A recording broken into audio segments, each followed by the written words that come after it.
we were trying to make Andrew appealing to a certain type of audience, these Democratic donors. And they already had 29 other options, and we were doing the impossible, and we were out of left field, all these things. Instead of bringing Andrew to a certain type of audience, we need to find the audience that likes our certain type of candidate. We need to find the audience that already loves who Andrew is. And the way we found them it started with podcasts. In a way, it brings us back to this podcast, man. It's one reason why I love this podcast so much. Podcasts really were our genesis, our birthing ground, like the way we developed any kind of a following. This podcast has been a real source of strength and comfort and learning and community for me. There have been any number of times when I had a conversation with someone and it became a chapter in a book or a policy in some cases, or like a new line of thinking, an argument that I make. This podcast many, many times has been an environment where I would realize something for the first time because I was saying it out loud to someone.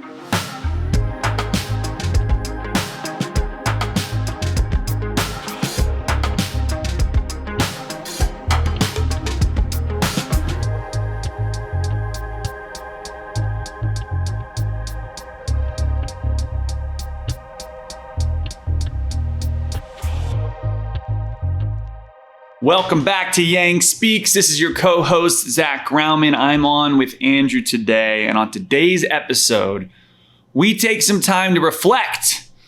Because over the past 6 months, there's been, as many of you have known who've stayed loyal, kept listening to this, there's been an elephant in the room that we have not talked about. And that is the office that Andrew has been running for here in New York City. And we take some time to talk about how we got here. Starting with how I met Andrew and started working with him in 2017, how we dropped out of the presidential race, how we started Humanity Forward, and why we wanted to save our home. And tomorrow is election day in New York City. And we take some time and get a little emotional, talk about where we've been, but more importantly, win, lose, or draw, the bigger picture about what we're doing. Because we're in a fight to save this country. The cavalry is not coming. We are the cavalry. And win, lose, or draw on election day, our journey is just getting started. And I want to thank you guys for listening. And I hope you enjoyed this conversation with Andrew and I. I think a lot of you will resonate with it because you've been on this journey with us for a couple of years now. So tune in, guys. Andrew and I are doing a bit of reflection right now on Yang Speaks.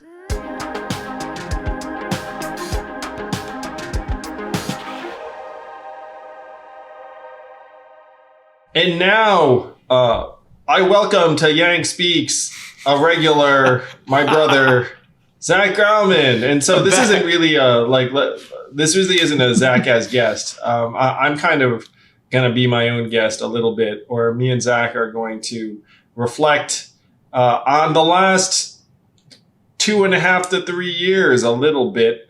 First, I want to thank everyone who's listening right now for listening to this podcast. I know over the last number of months, you've been like, isn't Yang running for mayor? Why is he not talking so much about running for mayor? What's going on? Like, it's a little bit like I compare it to a TV show where all of a sudden it became just like one episode installments. You know what I mean? Like sometimes you have these shows where there's like an elaborate plot line and it's like the whole season long and then the plot resolves and there's like a big bad at the end. And then other times it's just like self-contained episodes and you just watch one, like a Law and Order thing where you don't need to have watched any of the other Law and Orders to know what's going on. And I feel like Yang Speaks definitely became very isolated episode where we would talk about something, but it didn't seem to fit within certainly the context of my current run. And so I wanted to first say thank you to everyone because it's been an awesome time. And I'm just so grateful to everyone who's borne with us throughout the last number of weeks and months. I hope you've enjoyed it. I mean, we've had like some incredible guests and some incredible conversations. Yeah.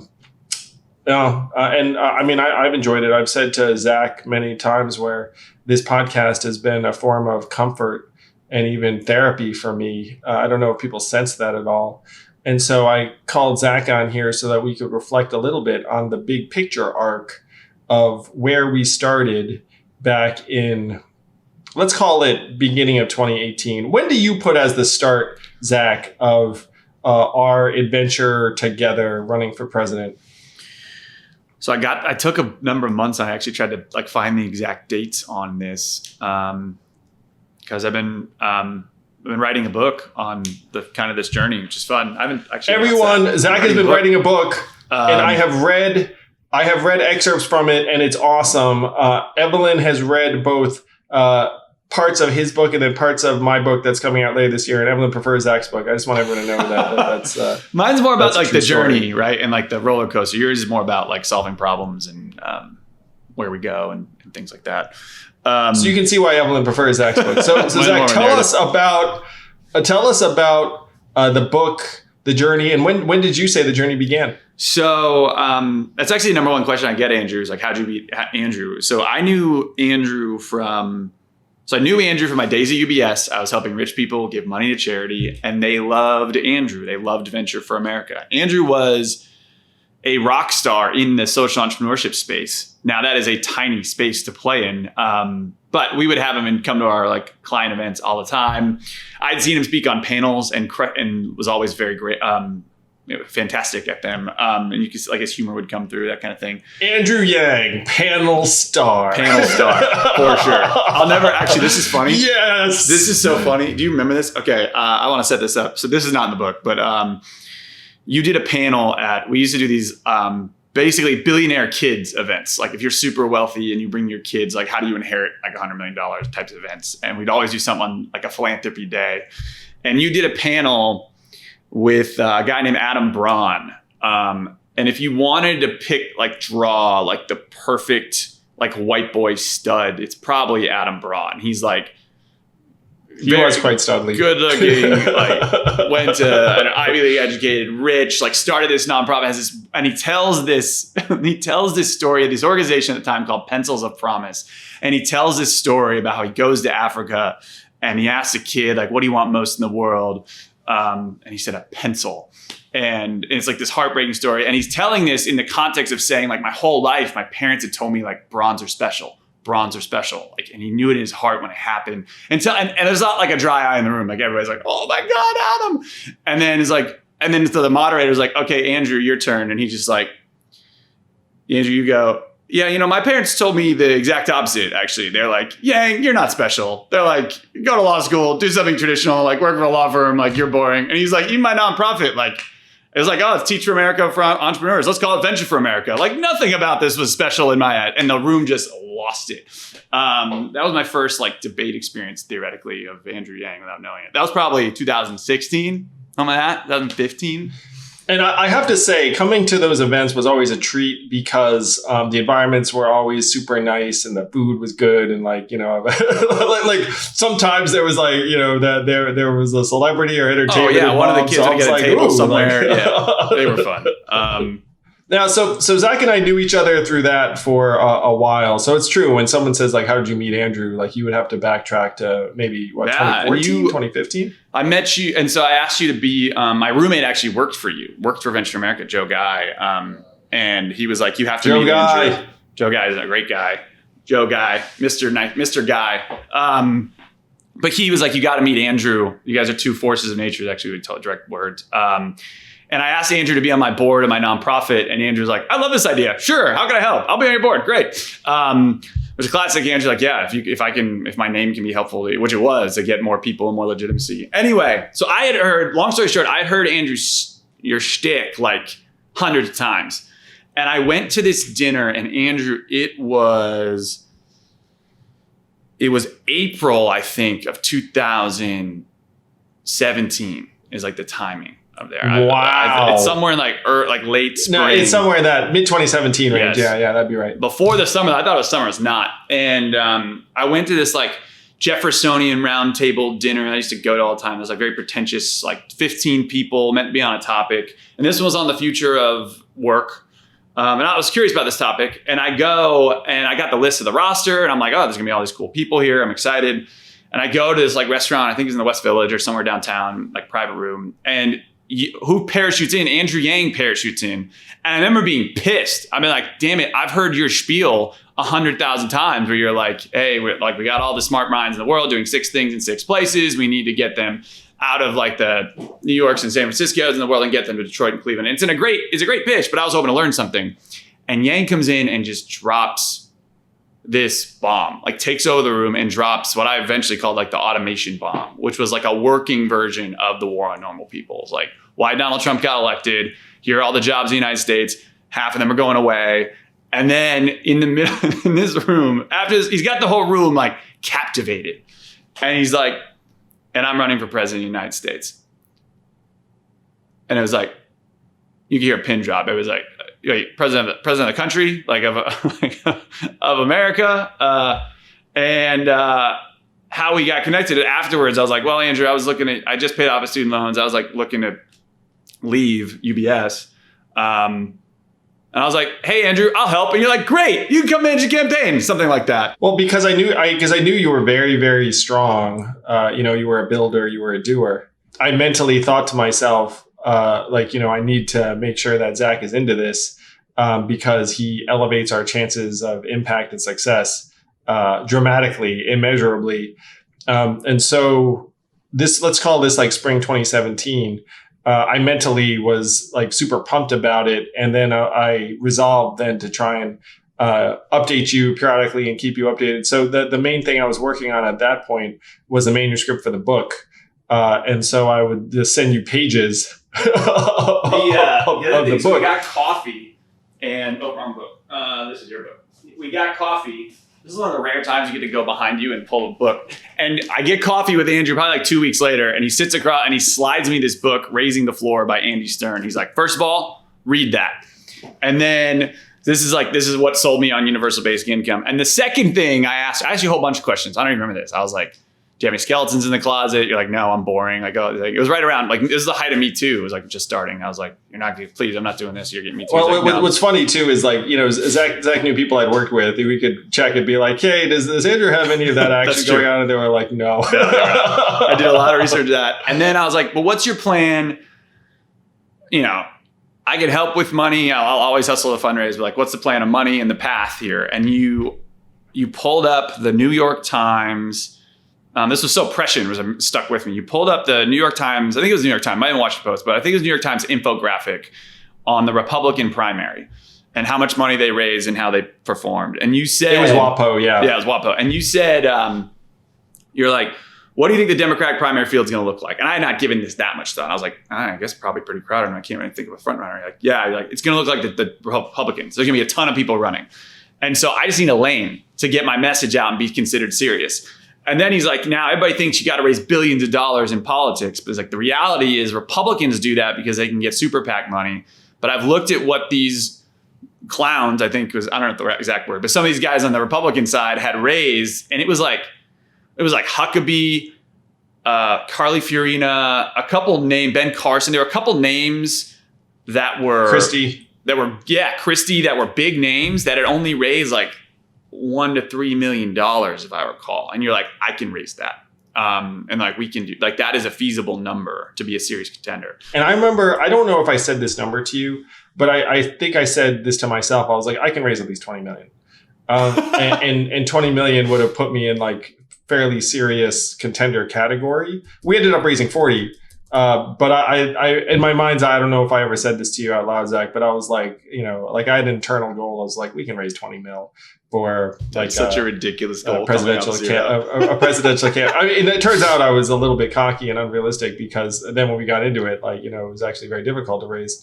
The first year was rough. Yeah, like raise 4 mil, much less like 20 mil, though we did eventually get to 40 with a bunch of escape velocity. And thank you, everyone listening to this. I have a feeling you probably contributed to that 40 million. So thank you. Super, super grateful. But yeah, I showed you that infographic. I was like, look, this Democratic primary is going to be a zoo. There are going to be over a dozen candidates. Like, we just need to raise, X million dollars to be able to fund an operation and compete. Yep. I'll fast forward a little bit, but when we finally got in office, so this is probably May, I think, either April or May of 2018. Yeah. We were like the first year was really hard to raise money, and you were there, and you were that said like, Zach. I got to say, Zach, I never told you this, but this was like a big thing for me, and you could actually get into this maybe. So the timeline is you and I do this thing in spring 2017. I'm like sending you stuff, being like, hey man, it's great. I filed the paperwork for the presidential campaign in November 2017, which obviously no one notices or cares. No one cares. You got an article in the Times. Right? Oh, not yet. Sorry. But I got the article in the Times February 2018. So there was a 4-month period or so when I was building and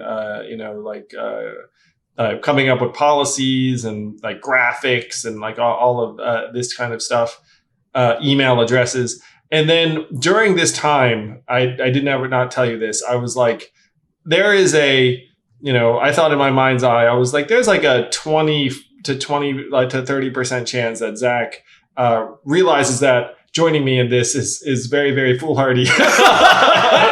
Fundamentally ridiculous. So there was like a part of me that was like, oh shit, like if Zach realizes this, like that's going to be very difficult for me because I kind of have Zach penciled in as the operator campaign manager. And so every day between when we had launched and before you left UBS full-fledged and joined the team, I had this like, no shit, I really gotta make sure that Zach actually sees the path and the light. I appreciate that. And so what was your last day of getting paid by UBS? Because this was like the period when I was like, is Zach really gonna leave his sweet banking job to join our madcap presidential campaign? So when was that date? So I didn't end up leaving. My first day on the campaign, I think was March 2018, either March 1 or like middle of March. I have the date in the book. And what's the name of your book? The book is called Long Shot right now. There's a subtitle I can't remember. And when's it coming out? We'll do another pod when we'll dive in the book. Well, you can give you the full on author treatment. Yeah. But everyone now, like their appetite is being whetted. They're like, I'm totally going to read Long Shot. It's meant to be funny. It's meant to be all the stuff. It's like the book I think the Yang Gang wants to read about this. I hope that's my goal. There's a lot of stories like Andrew. It is. That's what everyone said. Someone else is telling it. My book is not really the book the Yang Gang wants to read, but yours is, and that's what everyone said. I think it's funny from a political lens too. We'll see. So I left UBS. Yeah, I was like, is this real or is this not? What sold me, guys, I read the manuscript of the book and I jumped out of my bed in one of the chapters. I remember calling my brother and I was like, I got to work for him. I said, I don't know why. It just feels the right thing. It feels like called to do it. And then it was one of the things like if I didn't do, I'd regret it the rest of my life. And so like my first day, let's say it's like March 1st, when in 2018, we were at Andrew's mom's apartment before we got our first office. And there was 3 other people plus you. One guy, Muhan, was living there. But I remember showing up in like a suit and I didn't wear a tie because I thought that'd be too formal. But I wore like a suit and I was like all Wall Street ready. And like I got in there like 8:30. I was like, man, like maybe 8 o'clock. I don't remember what time it was, but it was early. It was like, like a morning. And Muhan wasn't even out of bed yet. And there was no one in this office. It was just no one in the apartment. And I was like, oh, this is going to be different, man. The apartment was full of boxes because that's where all the boxes from his book were being stored. Amazon boxes. I was like, man, okay, this is not, we're not in Kansas anymore. Whatever. And then at one point I was like, all right, Zach, first thing you need to do is get us an office. Yes. Like, when did that office lease start? Because the office. It was April 1. We did fast, yeah. Was it April 1? Yeah. All right. So we're out of my mom's apartment for a month. Yeah. Which I loved that time operating out of my mom's apartment. I mean, I was very excited to get to the office, don't get me wrong. And I knew it had to be in the office as quickly as possible because, it would be impossible for us to operate, but also like no self-respecting human would like show up to my mom's apartment and think that we were. You couldn't host people there. Yeah, it was a problem. So the office we got, I love that office. It was on 39th Street and 7th Avenue. High ceilings, wood floors. It was. We got a wall that everyone signed. Anytime we came in, we'd have them sign it. And so that began April 2018. The big New York Times launch was February 2018. And I thought it would kick off more than it did. It didn't kick off that much. I think you were hoping for the internet monies to start pouring in earlier. They did not. No, they did. They did not. And so then we started hitting the path. So I guess I'll because at this point, definitely read the book, long shot. And I have some of this stuff too in my book that's coming out later this year. There's parts of it. And I look back on 2018 now quite fondly, even though it was very, very difficult at the time. But, like we were allowed to do things in kind of in the dark. Like if we had a bad day, no one cared. Like we could screw up, didn't matter.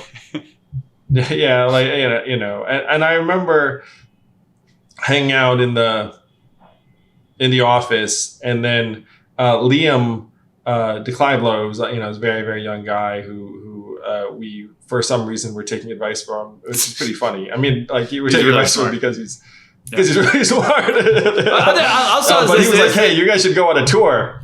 I forgot. Well, I'll just clarify one other thing, and I appreciate you saying before, like it was gonna be a home run if we get Zach, and at the time I did not think that. I was like, I hope he hires me. But at the other time, it's like it was very, very, very difficult to hire people on this campaign. It wasn't. It was hard to get people to pay attention to the campaign. So like, I think when people talk about, like what we could have done better operationally or how we grew or that sort of thing. Like for the first year, we were just taking what we could get. And then eventually a spigot went off and we were just hiring on the fly.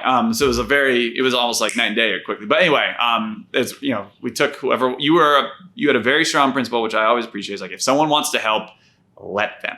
So you remember Liam saying to us, "Hey guys, like go on a tour." Yep.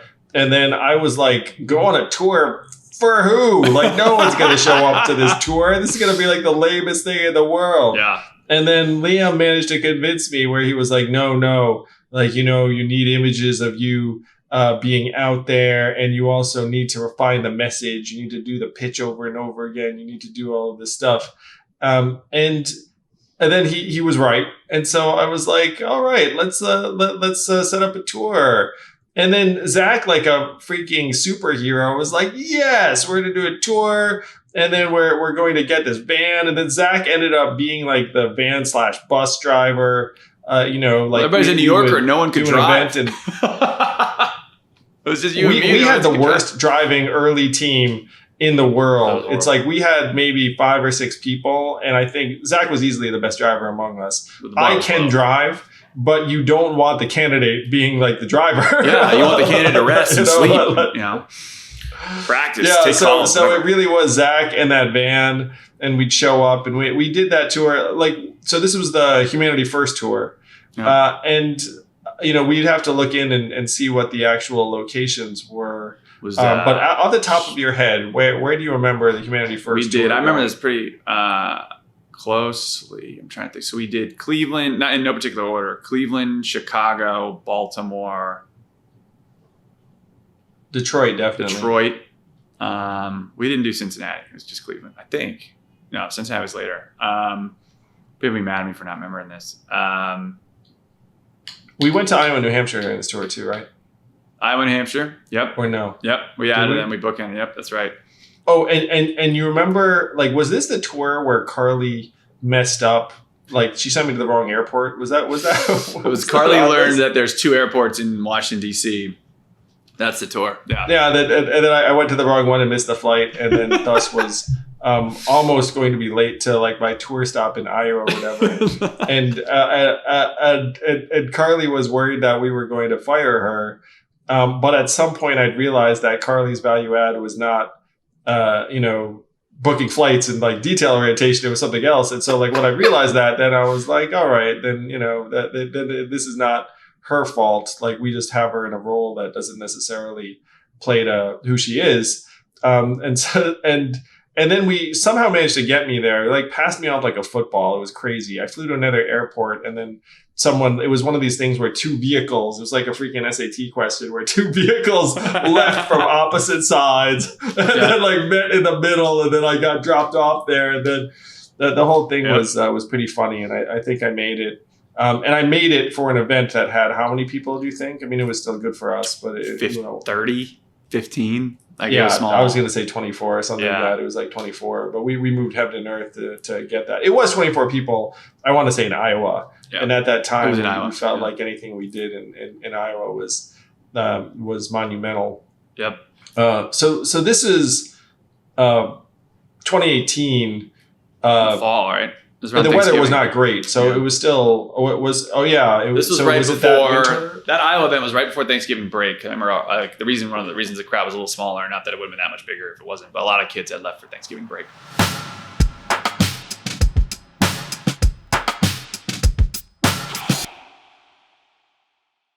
Okay, if you've been listening to this podcast, you've heard Andrew and myself talk about our Helix mattresses. And Helix has started a new company called Allform. They've left the bedroom and started making sofas, and they are incredibly comfortable. They look good, they're durable, they're easy to assemble. I freaking love this thing. So you go online, similar to Helix, you take a little, it's not a quiz, if you will, but you kind of customize what you want. Pick the leg color, pick the sofa color, pick the shape, the size.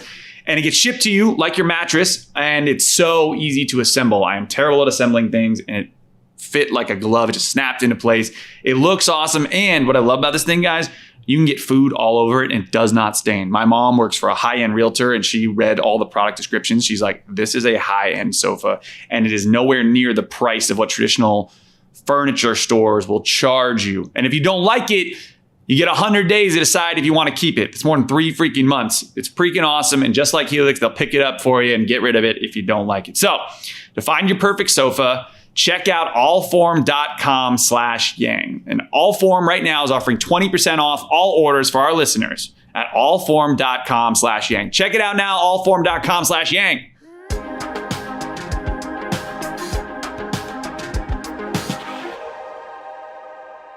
So 2018, I still remember fondly because we could make mistakes in the dark. And people sometimes imagined that I sprang out and was doing all of this stuff to crowds. But we were working very, very small crowds. I talk to people all the time about how, I felt like we were musicians getting our start, or I was like a comedian or performer getting my start. I had like the weirdest one-man show ever.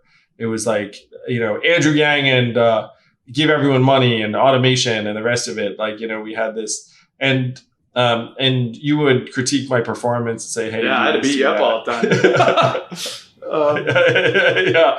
And so for anyone who doesn't know this, Zach is a very, very talented speaker, performer, coach. And so it's interesting because like we used to joke at the time. I was like, hey man, next time you run, I'll manage your campaign. Because each of us has like an operator hat that we can put on. And each of us has like a figurehead, performer, speaker, like each of us can do both, at least in some measure, and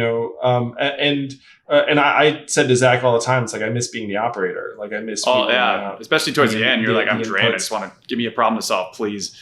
And you're like, no, man, you just press play. He's like, I remember that. Yeah. And so what was funny is we would do these events, and then Zach at some point would give some impassioned speech to close or ask for money or ask for support. And Zach was super excellent at it. And Zach also could tell me what I was doing wrong, in a better way than others could.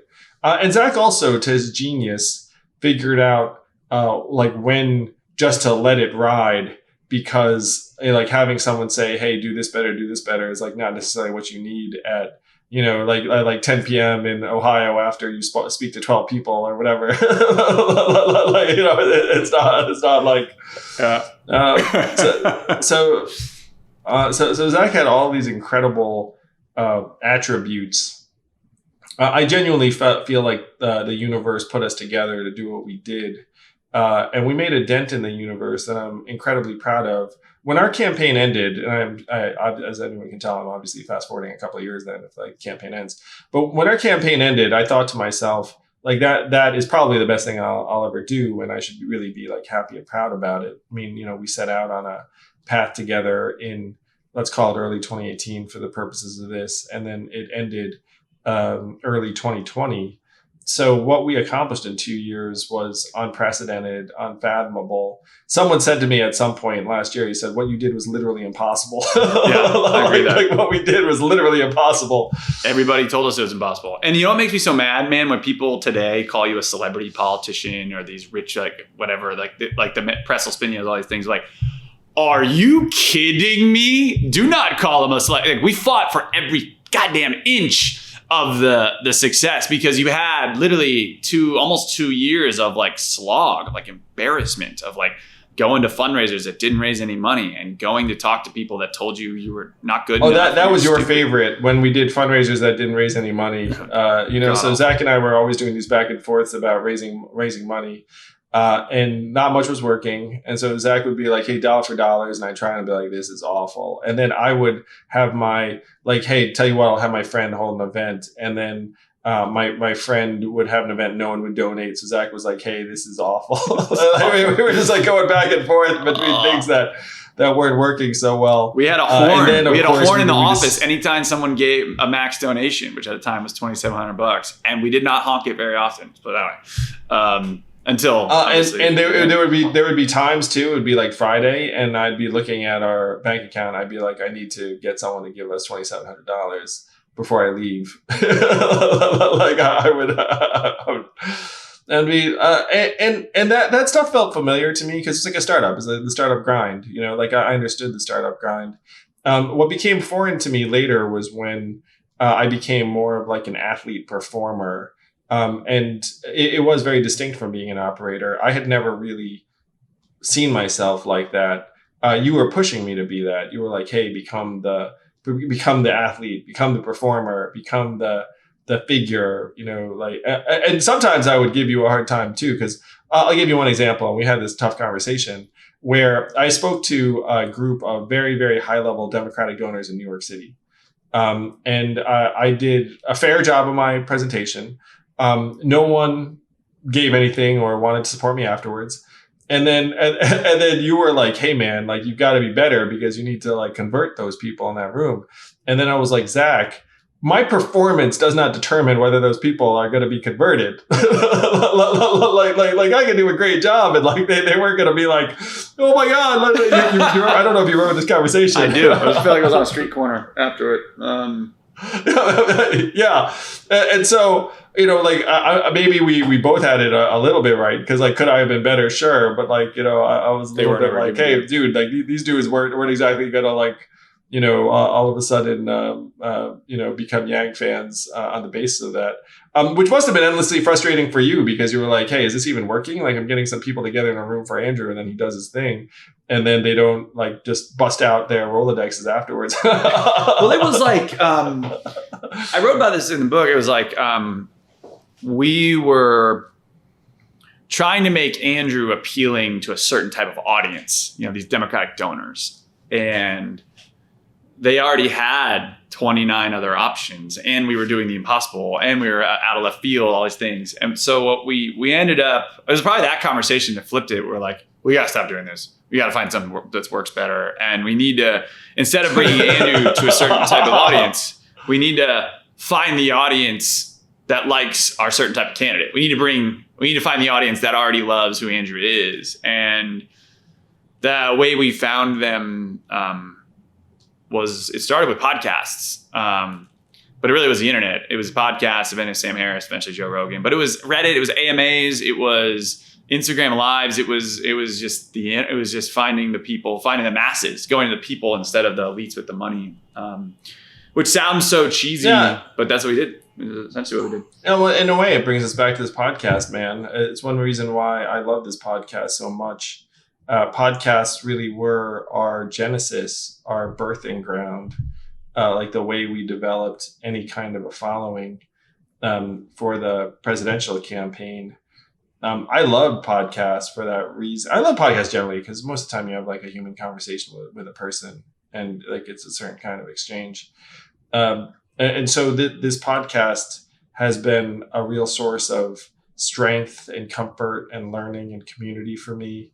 There have been any number of times when I had a conversation with someone and it became a chapter in a book or a policy in some cases, or like a new line of thinking and argument that I make. And so there have been a number of things that have been tied together over the last number of years. It's been the campaigns, and then reading and writing, and the podcast and conversations, and reflection. Like that, like this podcast many times has been an environment where I would realize something for the first time because I was saying it out loud to someone. So it's funny when we reflect on the momentum that the campaign ended up developing really was because of the Sam Harris podcast was the first major one. And the Sam Harris podcast, I say this in my book, you might as well. We were booked to speak at the Wingding in 2018 because of Sam Harris. Because one of the organizers of the Wingding was a Sam Harris fan and listener, and then we got invited. And I remember you being so happy when we got invited to the Wingding in 2018. Where you were not that thrilled. You're like, I gotta go up to Cedar Rapids and do what is this? I mean, you were like, fine. You were like, look, man, you got invited to this Iowa thing, and it's gonna be golden. And the other funny thing too, and this happened. We had a running joke too with Zach for a while. He's like, hey, you're gonna go on this big Iowa trip. It's gonna be great. You're gonna speak. It's the biggest deal ever, and I'm not gonna be there. Like that, there were like like the first couple of Iowa trips where for some reason Zach had. It was my brother's wedding for the Wingdings. Yeah. Yeah, I know. And obviously I had zero issues. No, yeah, you didn't have issues at all. But I was bummed. I was pretty bummed. I was like, you have to nail it. You have to nail it for me. Yeah, and was there one other trip that there was something similar? Where, I missed a bunch. I had like another either family thing or something. It was a running joke after that I just like hated Iowa, would never go. That was a thing. But I don't think anyone else had the joke, but you would be like, oh yeah, Zach can't make it again. Oh, okay, go figure. Zach didn't want to be in Iowa. All right. It wasn't true. I ended up going to Iowa. Yeah. I know, of course, we all spend a lot of time in Iowa. Yeah. And I really have like a warm spot in my heart for Iowa. I hope they feel the same way. I did until they couldn't count the votes. That was frustrating. Well, that's just the Iowa Democratic Party having some bad process. And apparently the DNC had a hand in that. I mean, the DNC made some last minute request and whatnot, which in some ways is a microcosm of the problems that we face, which is that you have these institutions who make demands and then whoever is responsible for it on the ground floor has a hard time delivering. I mean, that's pretty much a reasonable sum of the problems that we have. So I don't blame Iowa for that. Is all I'm saying. It's like and I also will say that the most nervous I've been for a speech, maybe my entire adult life, was the best man speech I gave at my brother's wedding.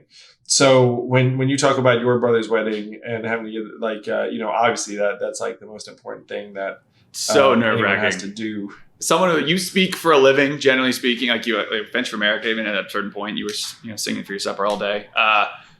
I've done musical theater and a cappella and performed. Used to do a lot of speaking. I was at UBS. The problem with being best man. A quick aside is that everybody knows you're giving the speech.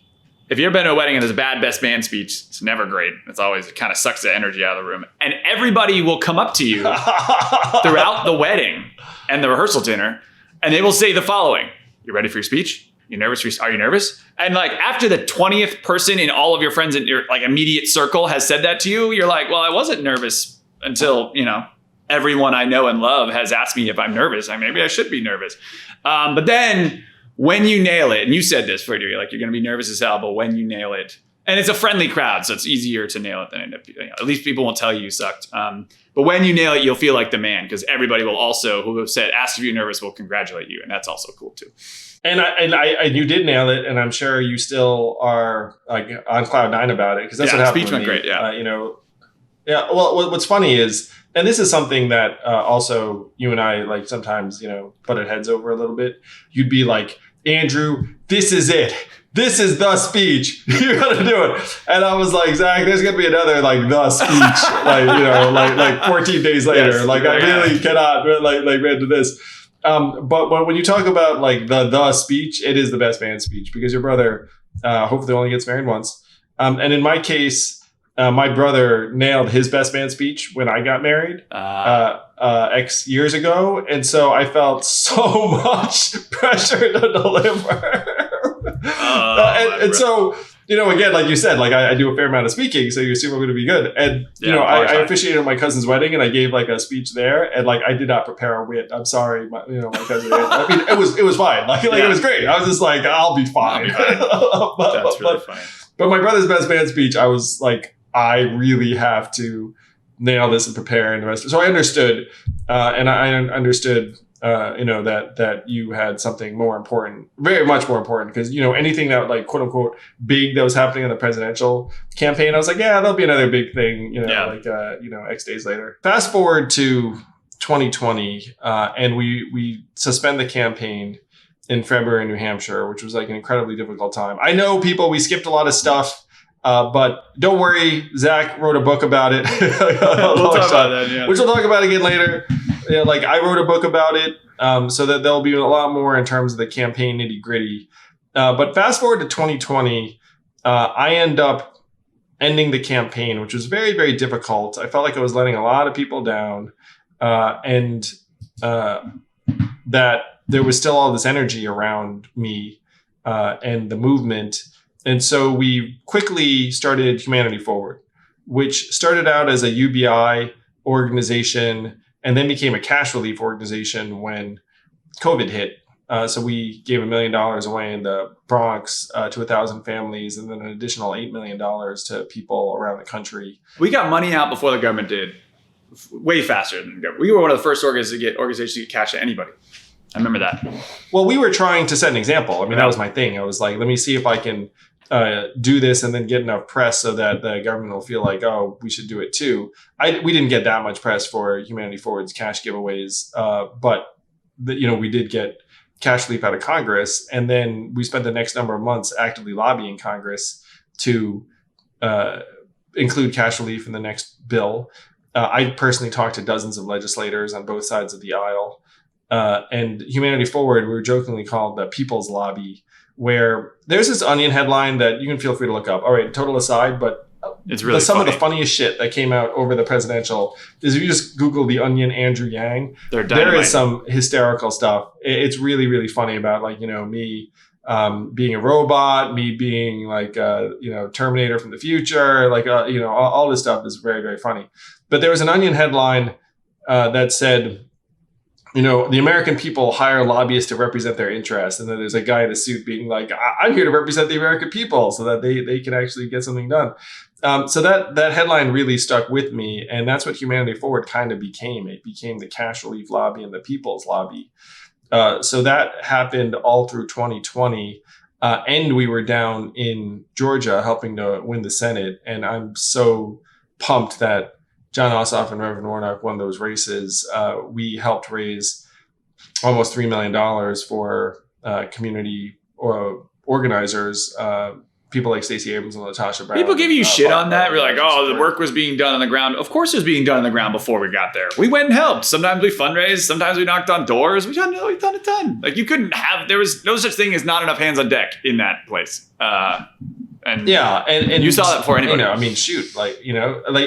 And we helped fund some of these organizations' activities on the ground. So, love them. Yeah. But it is weird, man. It is weird that someone would somehow be territorial about that stuff. Yeah, we won. So we had all of this. Jeez. We're not taking credit. Oh my God. Yeah, we had all of this energy, and then we looked at and saw that New York City needed something, and I decided to run for mayor with your help. And you and I have lived in New York. We met in New York. When did you arrive in New York, Zach? 2010 in July. I think it's July 4th weekend for a call.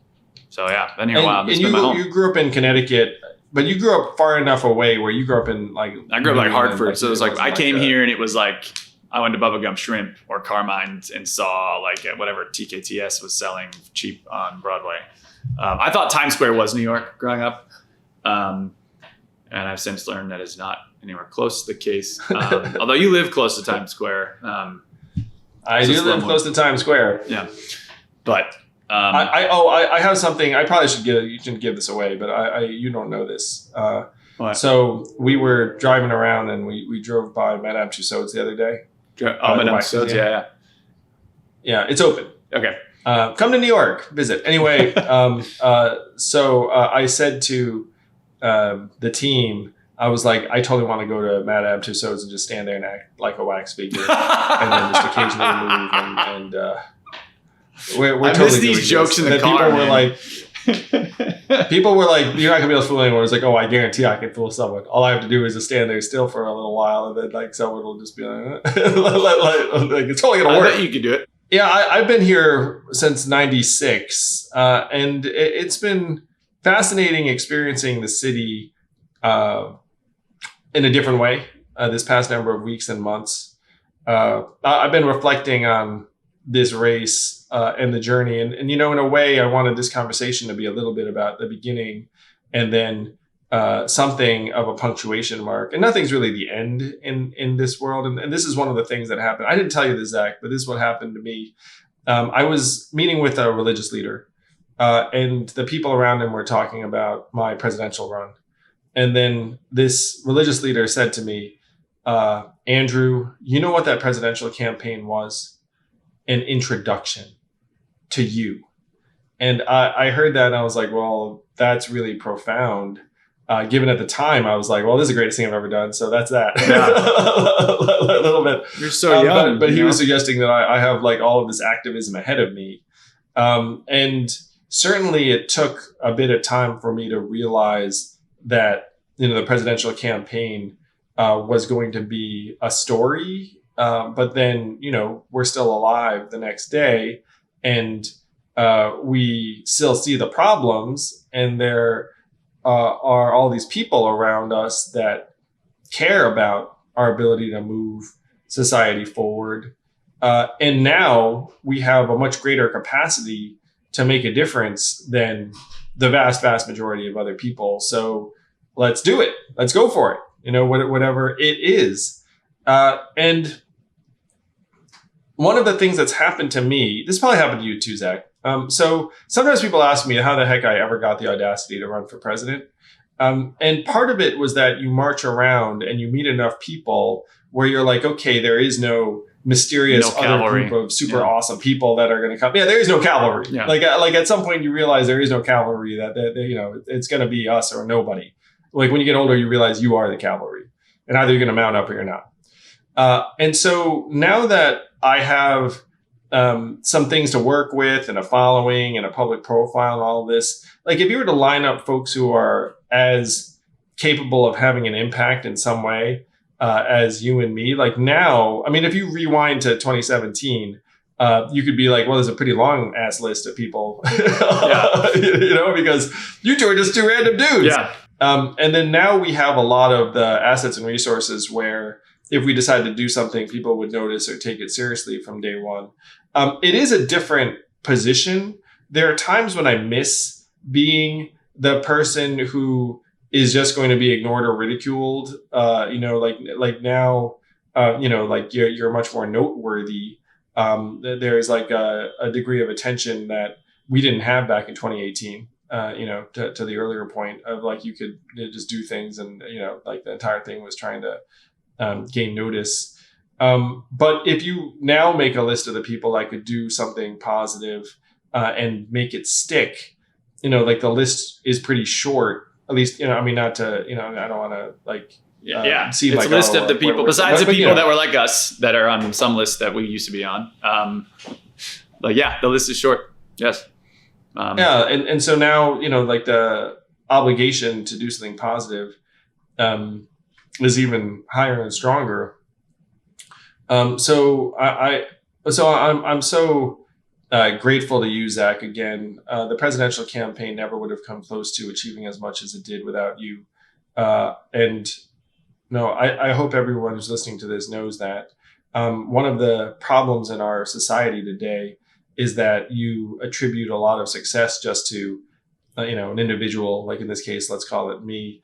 And one of the frustrations I have is that people say it's like, oh, Andrew's like a big idea guy. And you and I both know that, like, there was so much grinding and execution and operation in order for me to get anywhere near any place where someone would, call you an idea guy. Have to listen to call what you I an say. idea guy. Yeah. Yeah, no, you know what I mean? It's like Evelyn says too, it's like Andrew's like 20% ideas and then like 80% trying to get shit done.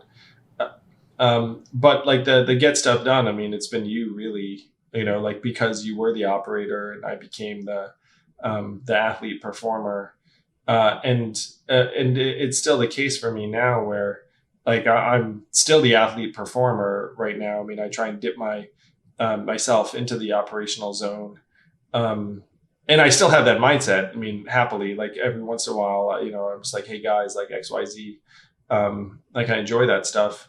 But super grateful to you, Zach. I mean, like whatever happens over this next number of days, like we are just getting started. I mean, these are all kind of arcs, in the midst of like this mega arc, like the mega arc of our lives, really, because it's like, again, like I'm going to be alive tomorrow. My kids are still going to need us to try and do something positive with this world. The world is not going well. I mean, I don't know if people have the sense, like, when I was running for president, everyone was like, oh, like, Chicken Little, sky is falling, like doom and gloom. And then, it's like, now you look up, you're like, holy shit. Like, it's like, I don't know whether, I think people feel acutely now that things are not going well. Like, I don't know if that's right.